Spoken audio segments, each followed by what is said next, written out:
Hello and welcome to Medical Dialogues. I am Dr. Bhumika. Here is what I bring to you from the world of medicine.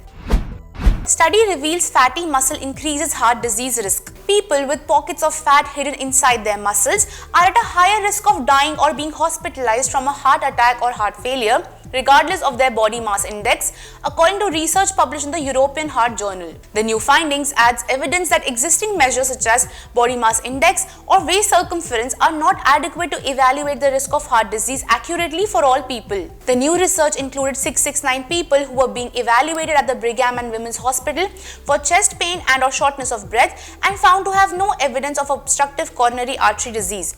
These patients had an average age of 63. All the patients were tested with cardiac positron emission tomography or computed tomography scanning to assess how well their hearts were functioning. Researchers also used CT scans to analyze each patient's body composition, measuring the amounts and location of fat and muscle in a section of their torso. To quantify the amount of fat stored within muscles, researchers calculated the ratio of intermuscular fat to total muscle plus fat, a measurement they called the fatty muscle fraction. Patients were followed up for around 6 years, and researchers recorded whether any patients died or were hospitalized for a heart attack or heart failure.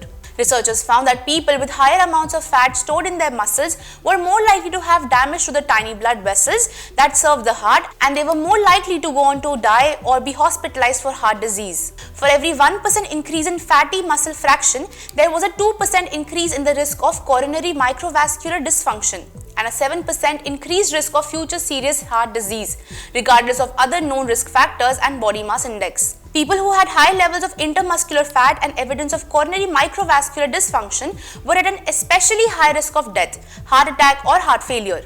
In contrast, people with higher amounts of lean muscle had a lower risk. Fat stored under the skin did not increase the risk. Professor Viviani Takuiti, director of the Cardiac Stress Laboratory at Brigham and Women's Hospital and faculty at Harvard Medical School, Boston, USA said, compared to subcutaneous fat, fat stored in muscles may be contributing to inflammation and altered glucose metabolism, leading to insulin resistance and metabolic syndrome. In turn, these chronic insults can cause damage to blood vessels, including those that supply the heart and the heart muscle itself. Thank you for watching Medical Dialogue. Stay tuned for more such updates. Never miss a medical update from Medical Dialogues. Like, subscribe, and press the bell icon.